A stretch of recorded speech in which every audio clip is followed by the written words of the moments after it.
could you just feel the richness of that dialogue? I just can feel it in my being. I'm so grateful for this opportunity. One of the reasons that I feel so moved to host these events is because there's so many incredible women and men doing beautiful work on the planet. And sometimes people don't know who they are, or people don't have an opportunity to experience them. And so I want to be that pathway for you to experience them. And that's why we do this, and that's why we share this with you. So thank you for being here with us, and keep spreading the word and stay connected to us. And if you would like to receive this in your home at your convenience, we have lifetime access. So there's a link for that. And I'm going to share that there was a shift in the schedule, and somebody that was meant to speak is not speaking. So I spoke with my beloved friend and mentor and colleague, and we came up with an alternative. And I'm going to bring Stephanie Dawn back to the stage for a conversation between Stephanie and me. So put your hands together once again for Stephanie Dawn. Good morning, Wendy. Good morning, Steph. Hi. So nice to be back here with you again. It is. It's just lovely. It is lovely to be with you. Thank you for being here. My pleasure. So we're going to turn the tables around, and I'm going to interview you. Okay. But before I do, I have a few things to say about my friend Wendy Silvers. Okay. Oh. Yeah. So Reverend Wendy helps moms embody their power, raise healthy, empowered kids, and lead with love. I love that. She's a mom, a minister, a spiritual teacher, and a sacred activist. And I join her in that final moniker. Nicknamed Mama Wendy by her clients, she is known for her keen, intuitive wisdom and honesty, fierce dedication to moms, children, and families thriving and freedom. She's the founder of the Million Mamas Movement, creator of the Awakened Mother series, and host of the Awakened Mother podcast, and a co-author of the international best-selling book, Balance for Busy Moms. Her next book will be published in spring 2023. That's right now. We have to talk about this. Okay. Reverend Wendy produces and hosts events and has shared stages with Reverend Michael Beckwith, Del Bigtree, Marianne Williamson, Robert F. Kennedy Jr., and many other luminaries. She has decades of experience as a spiritual counselor, a trauma-informed parenting coach, a child development, 35 years of experience in the 12-step recovery movement, and had a former career as an entertainment publicist. She is married and the proud mother of an amazing young woman, and she's my beautiful friend. Hi, Wen. Hi, Steph. Thank you so much. Yeah, my pleasure. It's so great to read just, all of your accomplishments over these past years. It's been amazing to witness you walking through your life as your friend and your colleague and, your sacred sister. So your journey has been beautiful to behold, and you show up really as the embodiment of love for so many. And so I just want to reflect that to you, Wendy, and just honor you and, the sacred mother that you are. So you're welcome. Yeah. So I do have some questions for you. Okay. Yeah. So let's just dive in here. Okay. So tell me, if you would, what has been your journey with embodying and owning your own worth and value, power and influence? So humbling. Humbling. It's been a work in progress. So I emerged from my own childhood with trauma, lots of trauma experiences. And so learning how to be a woman was something I basically taught myself. I taught myself how to be a woman, gleaning from other people. And I really didn't know what boundaries were. I had to learn about boundaries, the right to have them, the right to set them. And when I was very, very young, I got into the entertainment industry, and I was project managing and, leading people into having great visibility. And again, it was about, where am I in the order of things? What is my life path? Because there's that's a different kind of influence. That's celebrity. Right.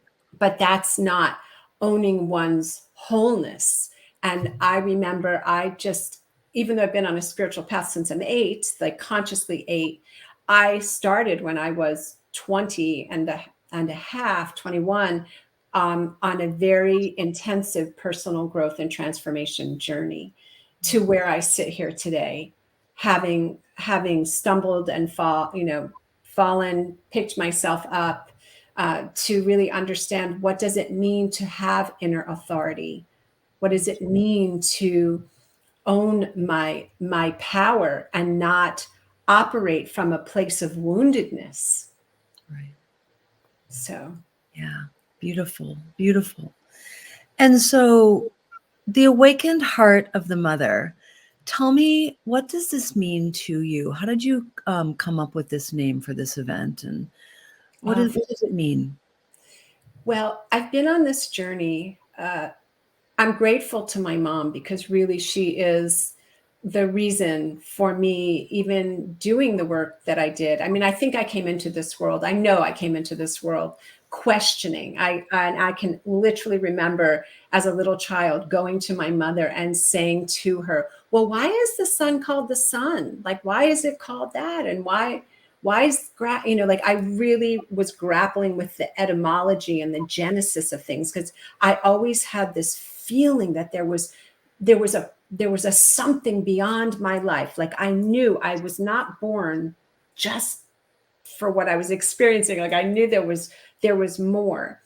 And so as I started my spiritual path, and I started to really read and delve and meditate, and stumble, fall on my face, do all those things, have lots of pain and breakups and all different things, I started to think about, I was really looking for a mother.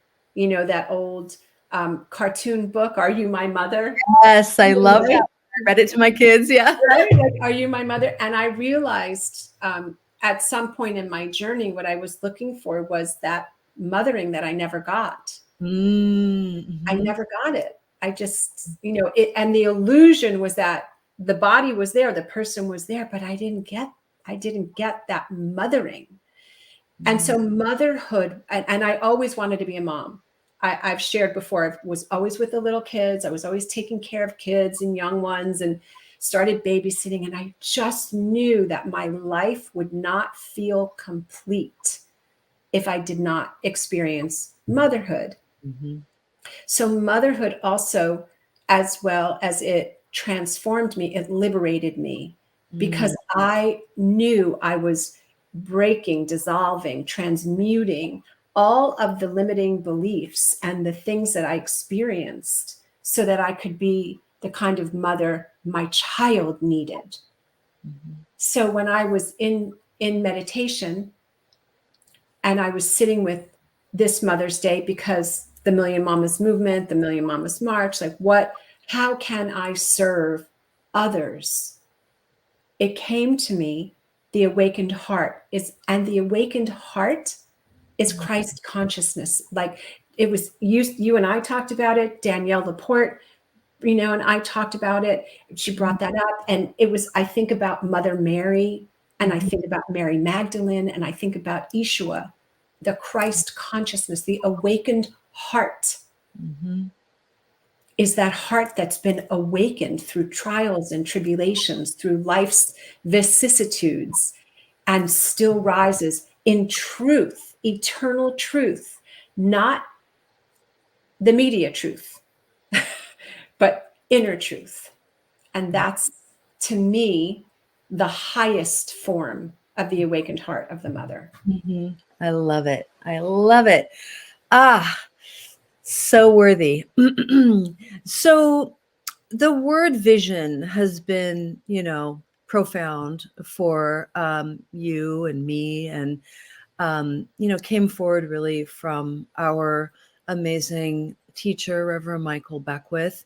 So talk to me about why you feel that vision is important to motherhood, to life, to work. So the scriptural saying, without a vision, the people perish. And Reverend Michael created or caught the life visioning process. So many times people have ideas. Maybe they don't do a visioning process, but a lot of it is ego driven. It's not soul centered or heart centered. And there's an attachment to having this look a certain way.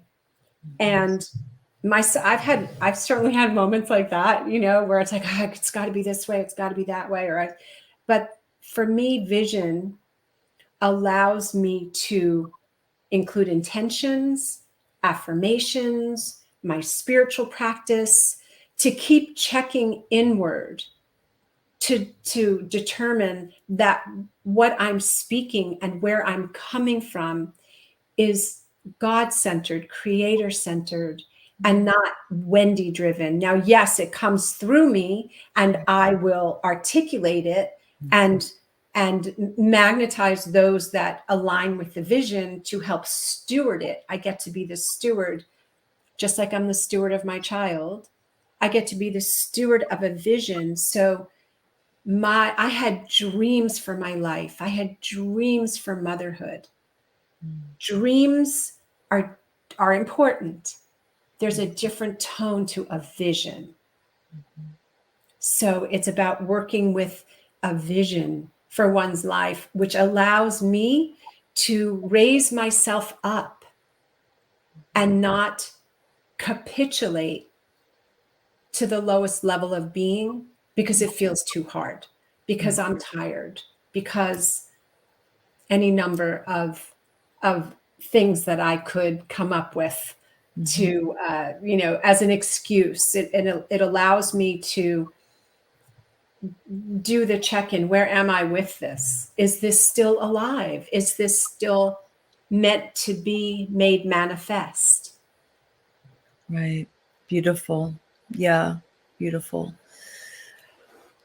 A life without vision. Yeah. It's really, for me, a life without vision is really devoid of life, to be honest with you. It's Look really, at what you've been through. Can you imagine if you weren't somebody who was steeped in your divine nature, which I think is primary, right? Foundational. yeah.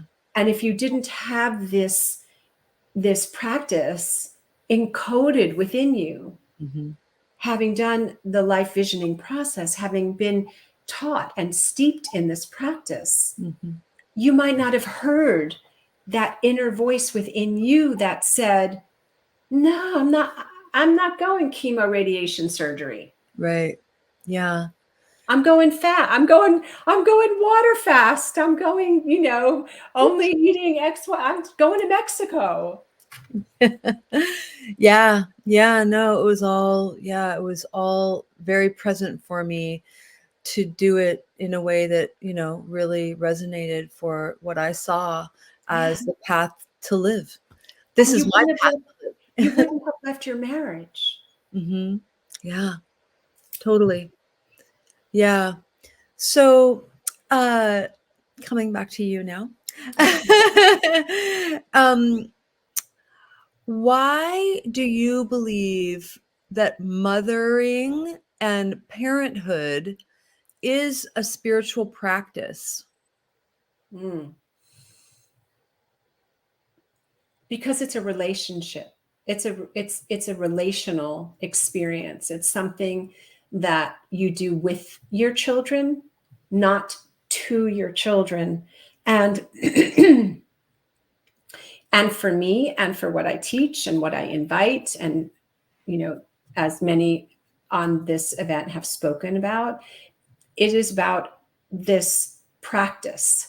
So to be the best version and vision of yourself, to be the woman and mom you long to be, requires particular choices and practices. And when you treat parenthood, motherhood, mothering as a spiritual practice, it is the highest and holiest walk to be in service and of service to this being that either comes through you or to you, requires that you become the best vision and version of yourself, so you don't pass on trauma and scarcity and addiction and behaviors that don't serve them. So the spiritual practice is, coming back again and again, coming back to the way I said that. Am I being kind? Am I being loving? How am I treating this other person? It's honoring them for their divine nature, as well as honoring yourself. It's a sacred contract. It's a sacred experience to be the steward of another person's body, heart, mind, and spirit. It is a sacred practice, and it's bringing the sacred into it rather than getting caught up in technique and milestones and acquisition. Right. And the materiality of, Yes. what it looks like, Yeah. And the ego, like this is, I know one of the things that I absorbed from my mom was that my choices, my making a choice to follow what moved my heart, what felt right for me, was a betrayal of her. She literally was hurt when I didn't want to do the things she wanted. And so that is not coming from spirit. That's coming from ego. That's coming from her own wounding. To not allow your child to be the fullness of who they are here to be is robbing them of their spiritual opportunities. Yeah. So, yeah. So, I've done a lot of thinking about this over the years, Wendy, in terms of my own mother and who I've become, as a result of, and also in spite of, Yeah. right? And so, it's almost like our parents are there to forge, like it's alchemy, right? To forge the woman or the mother, the parent that we are here to be. Mm-hmm. Right. Like you had this awareness, like, no, that's not the path for me. Like, I'm going to choose what resonates with me. And you can be with your hurt feelings. Like they're not because of me, So yeah, it's really a relief, actually. Well, I do want to speak to, though, I think you and I spoke about this yesterday, internalization. Because even though my higher self knew that what my mother was saying and what she was presenting to me was what I would say irrational or didn't make sense or anything, I loved my mom, right? Mothers are their children's first teachers. And the studies show, and I'm sure with various clients, you see that even mothers that are abusive, the child goes back to try and get it right. Right. And then some of the things that seem so distorted and crazy, they're internalized. So you asked me about, what led to the awakened thing was because I became so aware of some of my own internalized limiting beliefs and behaviors. I was like, yeah, no, I do not want to keep doing that anymore. It's not even who I am. That's why healers will say that doesn't even belong to you. It's not yours. Right. So yeah. Beautiful. Thank you. So, my fellow prayer warrior, you You are such a badass when it comes to prayer. You just, you bring down the house over and over and over again. Like it really is so intrinsic to your sacred medicine. Will you speak to me of, how prayer has impacted your life and, and what does it mean to you, the spiritual mind treatment that you've been practicing all these years? Talk to me about it. Mm. Well, I'm so grateful to Michael Beckwith for creating Agape so I could walk through the doors of Agape and be in my spiritual home. And, and the other 11 apostles, I often say it's like you and the apostles, but be in that home, the disciples, right? Yeah. In his home, because I've always been somebody that is very deeply devoted to knowing spirit and to connecting with people, right? To really have that opportunity and talker. I've always been like a talker. And so when I came to Agape and I learned affirmative prayer, I never vibed with the old kind of prayer where I was asking, this God outside of me, this white guy with a beard in the sky, like almost like Santa Claus, like, oh my God, please, that whole thing. I was like, I just can't rock this. And when I learned, so there's a couple of things. So when I was in my early 20s, I was told by several people that I had this psychic gift, that I had this gift to access the other dimensions. And of course, I dismissed it because I was too busy partying at Studio 54. I was like, yeah, right. Stradivarius violin. I don't think so. Let me just take a line and go dance, like I'm good. And so, but when I learned affirmative prayer, when I got past getting it right, getting all the stages, and it's like I feel like I move into this zone where I'm accessing just the higher realms, and these words just flow through me. It's just it's I'm in another place.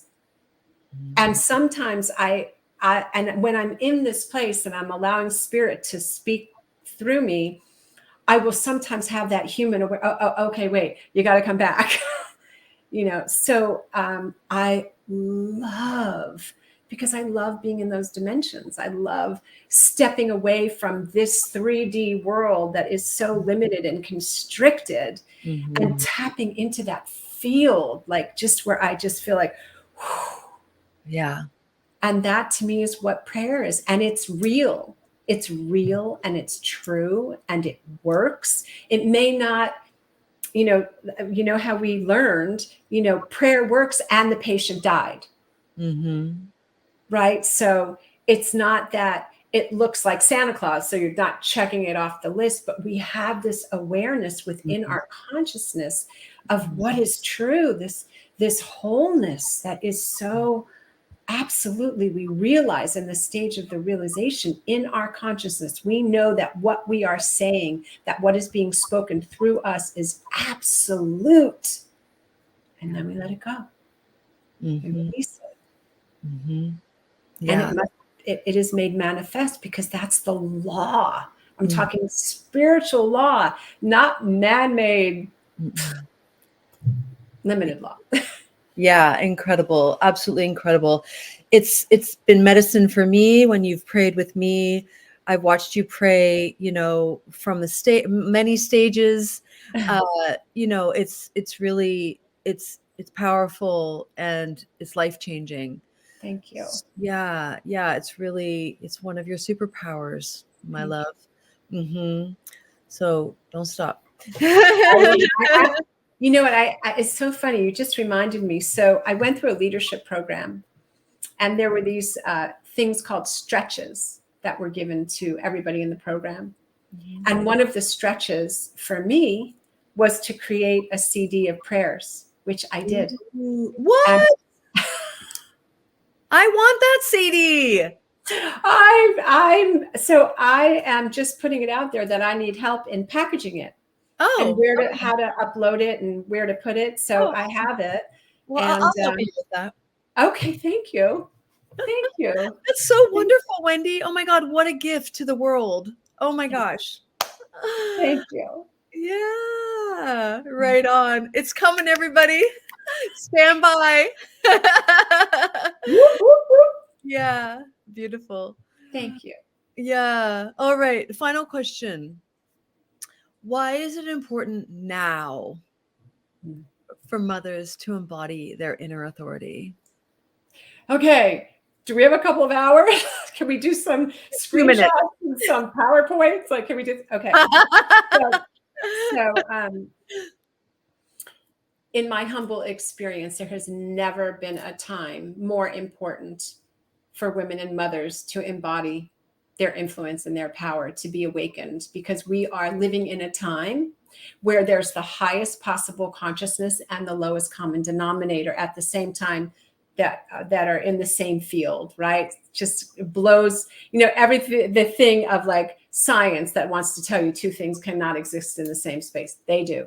So it is so important because of what people have been bombarded with, the fear porn, with misinformation and disinformation by mainstream, in my humble opinion, that people have surrendered their lives to, their lives, their kids' lives, their families' lives. And it is time for women to reclaim their intuition, to reclaim their power, and do the research that presents a very different picture about what we are receiving, and to be the good steward of your children's body, heart, mind, and spirit, to educate yourself so that when people in the white suits, when people in the white lab coats, people, not white suits, but white suits, that's so funny because I know people talk about that, but people in the white lab coats, or people in suits, or people that are anchors, people that want to tell you what to do,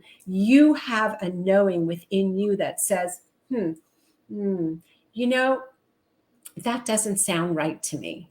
Right. I'm going to go over here. You can do that. And to band together with other like-minded people that care deeply about the well-being, truly the well-being of bodies, minds, spirits of children. We are living in such an extraordinary time. And it is an invitation. It is an invitation to step into your divine sovereign nature. And you don't have to fight. It's not about fighting. It is about being. It is about doing that work to be that, so you can be that place, that space of love, and stand in proxy for those people that can't speak, that don't speak, that have other circumstances, because we know that where two or more are gathered in the name and the nature of that which is spoken must be made manifest. And more people holding a high octave, a high frequency of love and peace cancels out that which is not. Amen, girl. Yeah. Yeah. Woohoo. Yes. Awesome. Well, I want to thank you for answering the call to, really shine and be your magnificence in all the ways that you do. You are a beacon on this planet, and I'm so honored to call you friend. And what a blessing to be able to interview you today, my dear. Thank you so much for doing that, for turning the tables, and thank you for who you are and for being my friend and sister. Thank you. Yes. All right. Carry on. Happy Mother's Day again. Mwah. Happy Mother's Day. Mwah. Bye-bye. Bye. Bye-bye. I love you. I love you.